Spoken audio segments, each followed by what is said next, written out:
What if I told you there's a country nestled in the very heart of Europe that speaks a language born on the distant steppes of Asia? A nation whose capital rests upon a hidden, bubbling cauldron of ancient healing waters. A people who gave the world the key to solving its most infuriating puzzle, and the very pen with which to write down the answer. This is the Hungary they never tell you about in the glossy travel brochures. Forget the simple facts, the quick lists, the sound bites. Today, we journey deep into the soul of a nation forged in migration, fire, rebellion, and a peculiar brand of lonely genius. This is the story of the Magyars, a story that begins, as all great European stories do, with a river, the Danube. It isn't just a river here, it is the nation's artery, its witness, its liquid timeline. For centuries it has carried armies, merchants, ideas, and sorrows through this land. But nowhere is its power more profound, its personality more theatrical, than in the capital, Budapest. The city is cleaved in two by the river's majestic sweep, creating a duality that defines not just the geography, but the Hungarian character itself. On the west bank, you have Buda, hilly, imperial, and watchful. This is the ancient heart, crowned by the sprawling Buda castle and the fairy tale spires of Fisherman's Bastion. To walk these cobblestone streets is to walk through layers of history, where every corner whispers of medieval sieges, Ottoman pashas, and Habsburg emperors. From these heights, you can look down upon the city, the river, and the vast flat expanse to the east, and feel the weight of 1,000 years of history settling upon your shoulders. It is a place of serene, almost melancholic beauty. Then your eyes cross the water, carried over by the stoic iron links of the Széchenyi chain bridge. This bridge, the first permanent crossing, was more than an engineering marvel when it opened in 1849. It was a profound statement. It was the physical and symbolic stitching together of two separate worlds, the forging of a single identity. On the other side lies Pest. Flat, sprawling, and electric with energy. Pest is the city's vibrant, beating heart. It's here you'll find the magnificent, neo-Gothic masterpiece of the Hungarian Parliament building, its dome and spires dominating the skyline like a secular cathedral, a testament to a nation's pride and its hard-won democracy. It's one of the largest parliament buildings on the entire planet, a symbol not of conquest, but of endurance. Pest is the center of commerce, of politics, of the revolutionary ideas that have so often erupted from its coffeehouses and onto its grand boulevards. This very nickname, the Paris of the East, feels both fitting and slightly inadequate. Yes, the sweeping Andrassy Avenue, with the magnificent Hungarian State Opera House at its center, certainly evokes the grandeur of the Champs-Élysées. The architectural boom of the late 19th century, during the golden age of the Austro-Hungarian Empire, gifted the city its ornate apartment blocks, its grand cafes, and its air of romantic ambition. But to simply call it a copy is to miss the point. Budapest's beauty is its own. It's a beauty infused with something more complex, something uniquely Hungarian. It's a Parisian elegance laced with an Eastern mystique, a Viennese waltz danced to a fiery Magyar rhythm. That rhythm, that unique cadence, comes from the language itself. Magyar, a linguistic island in a sea of Slavic, Germanic, and Romance tongues. It shares no roots with its neighbors. Its closest relatives are spoken thousands of miles away in Siberia.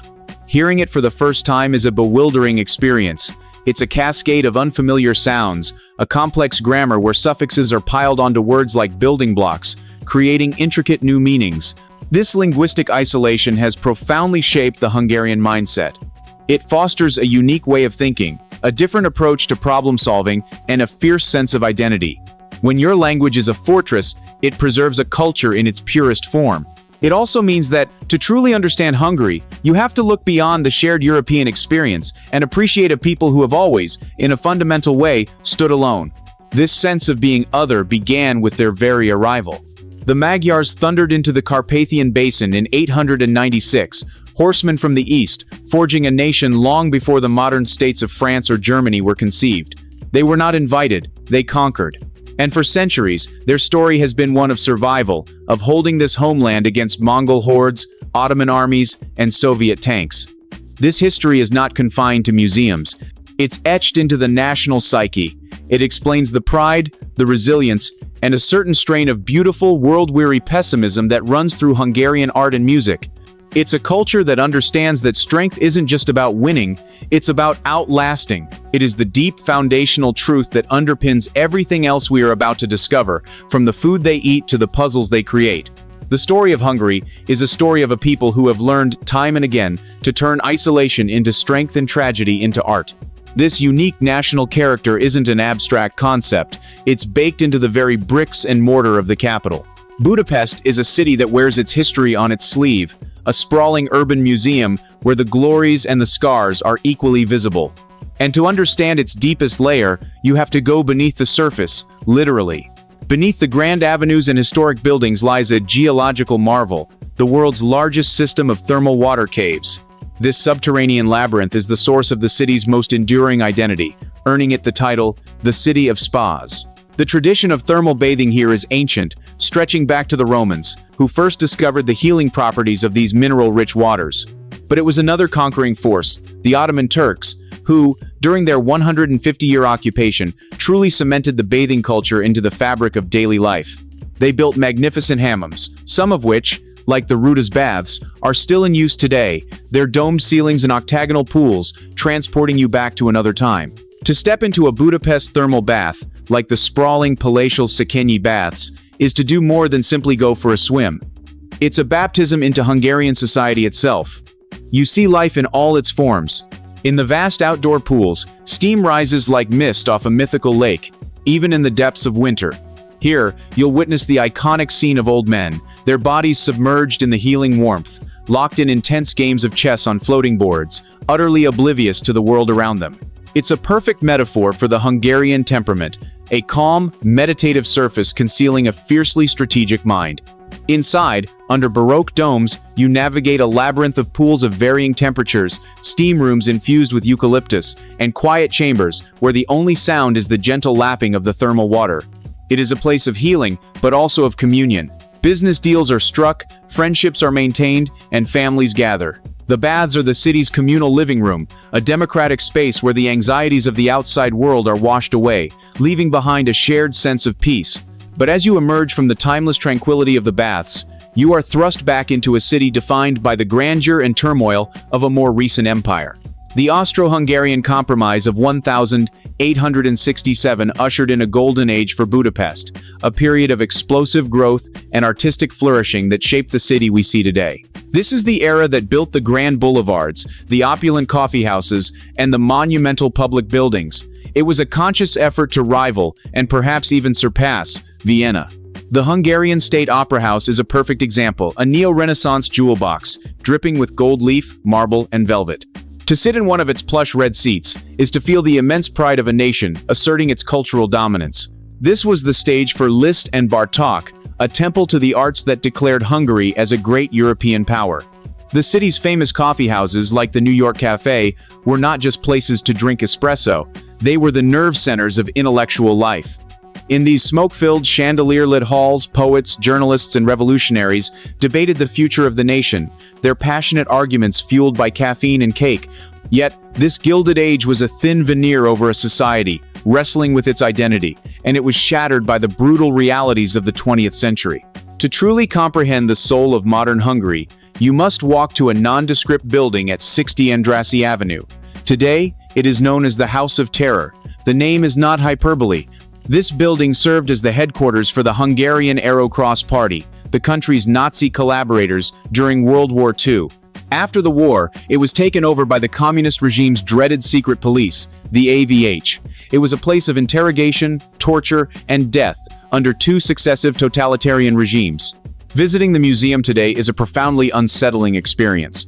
The exhibits are designed to be visceral. A Soviet T-54 tank sits in the main atrium. The walls of the courtyard are lined with portraits of the victims. You descend into the basement cells, a cold, claustrophobic maze where countless souls were broken.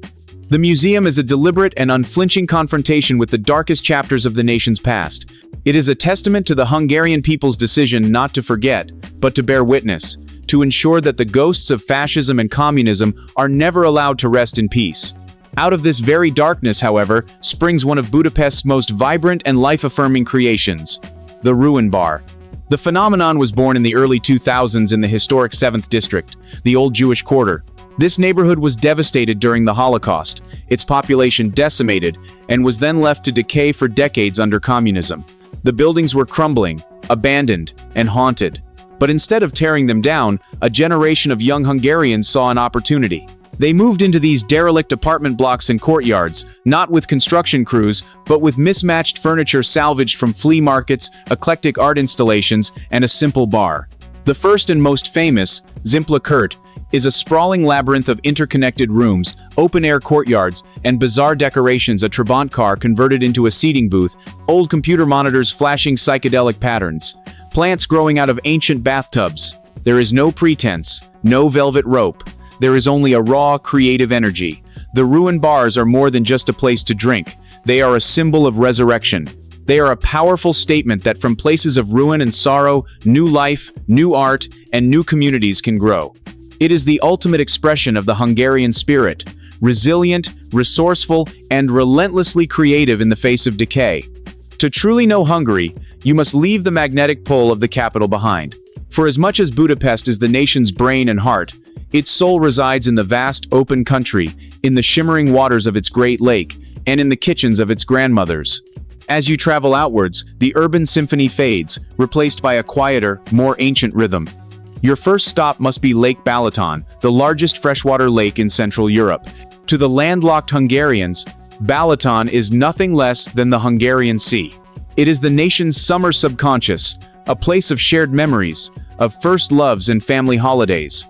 The southern shore is a long, sun-drenched stretch of beaches and lively resort towns, where the shallow, milky green water warms quickly, making it a paradise for families. The northern shore, however, offers a different, more contemplative experience. Here, the volcanic hills of the Badacsony region roll down to the water's edge, their slopes covered in a patchwork of lush vineyards. Ancient, whitewashed press houses dot the landscape, and the air is thick with the scent of lavender from the tiny peninsula. Balaton is a place of duality. Much like the capital, it serves a place for both joyous celebration and quiet reflection, a testament to the Hungarian need for both community and escape.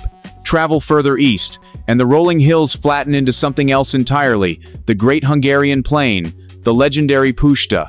This is the landscape that has haunted the Hungarian imagination for centuries.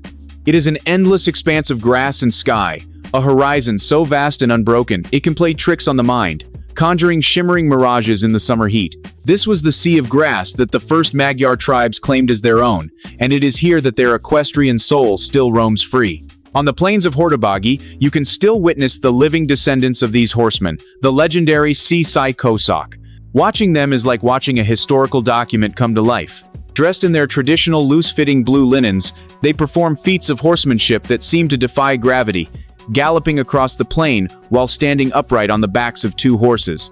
This is no mere tourist spectacle, it is a profound display of a bond between man and animal forged over 1,000 years. The horse is a sacred symbol in Hungary, representing freedom, power, and a direct link to their nomadic origins. The Puszta is not empty, it is full of this history, this spirit of untamed liberty. And it is from this very landscape, from the lives of the herdsmen who roamed it, that Hungary's most famous cultural export was born, goulash. To understand goulash is to understand a fundamental piece of the Hungarian identity. The word itself, gulyás, simply means herdsman. The original dish was nothing more than a simple, hearty stew of beef and onions, cooked for hours in a heavy cauldron, a bograx, over an open fire on the plains. It was humble, practical, and deeply nourishing. But what transformed this simple campfire meal into a global icon was the magic of one particular ingredient: paprika. This vibrant red powder, ground from peppers that originally came from the New World via the Ottoman Turks, was adopted by Hungarians with a passion unmatched anywhere else. They didn't just use it, they perfected it, cultivating dozens of varieties from sweet and fragrant to fiery hot. Paprika gave goulash its iconic color and its complex smoky sweet flavor.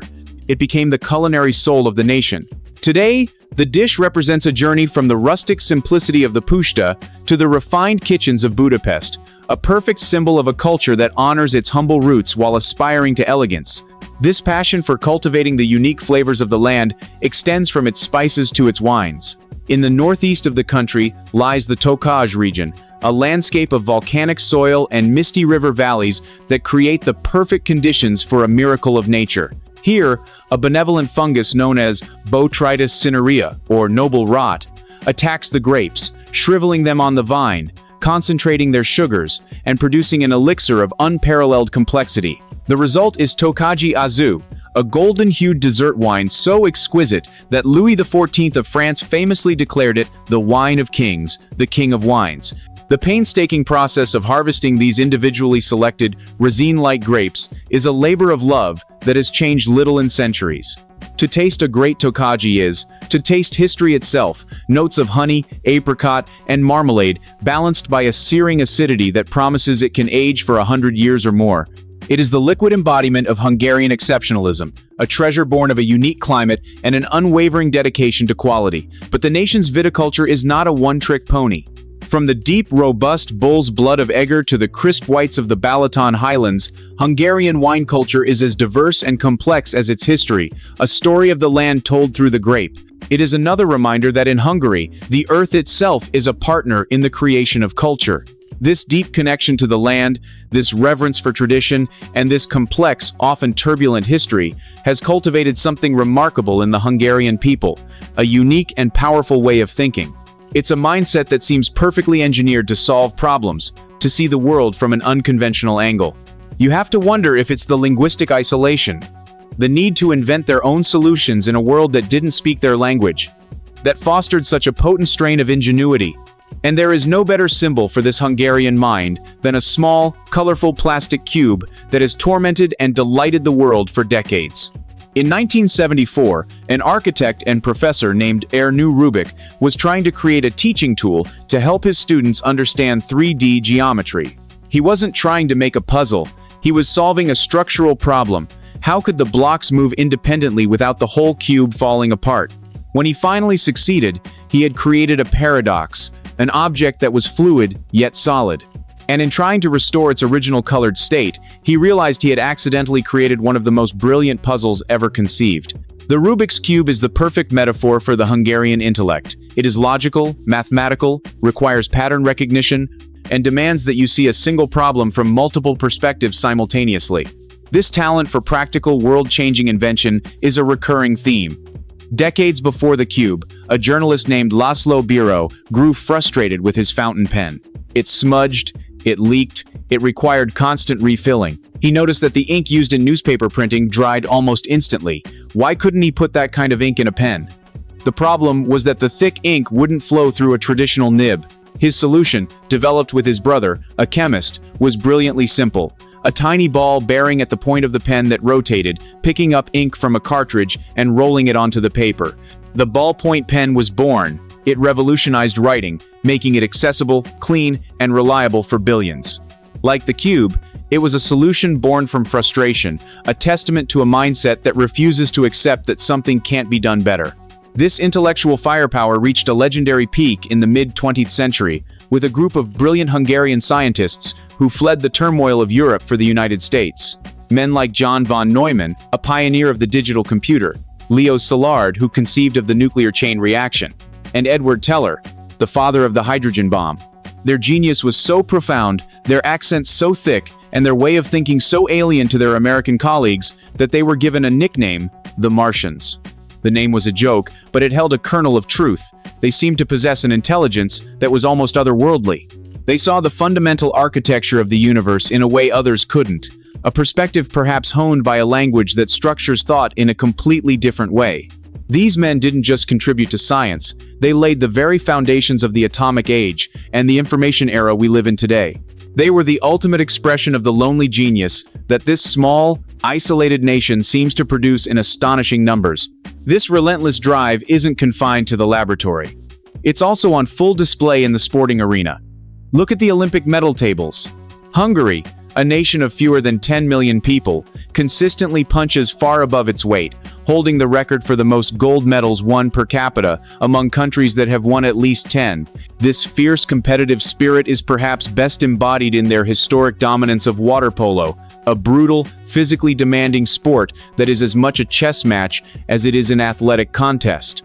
It requires strength, endurance, and a deep strategic intelligence qualities that seem to be woven into the nation's DNA. And today, this incredible creative and competitive energy finds its voice in new forms. Every August, on an island in the middle of the Danube in Budapest, a city within a city is born. This is the Sziget Festival, one of the largest music and cultural festivals in Europe. For 1 week, this island of freedom becomes a vibrant, pulsating utopia, drawing hundreds of thousands from across the globe. It is more than just a series of concerts. It's an immersive celebration of art, freedom of expression, and global community. It represents the modern face of Hungary, open, energetic, and unapologetically creative, yet still rooted in its own unique space. From the quiet wisdom of an old man playing chess in a thermal bath, to the thundering hooves of the Siko Sak on the Puszta, from the sweet complexity of a Tokaji wine to the maddening logic of a Rubik's Cube, Hungary reveals itself as a nation of profound contrasts and startling genius. It is a country whose isolated language has been a wellspring of unique perspective, whose turbulent history has forged a spirit of unbreakable resilience, and whose people continue to shape the world in ways you would never expect. It is a puzzle, a paradox, and one of the most rewarding and endlessly fascinating stories in all of Europe. If this journey into the heart of Hungary has ignited your curiosity, and you wish to uncover more of our world's hidden stories, be sure to continue exploring with the playlist on your screen. You'll find our deep dive into the lost kingdoms of the Alps right there. Here at James Baker, Heaven Discovery Global, we're dedicated to going beyond the surface. So if you believe in the power of discovery, please share this story with someone who would appreciate it, and subscribe to the channel so you never miss an expedition. Thank you for joining us on this exploration.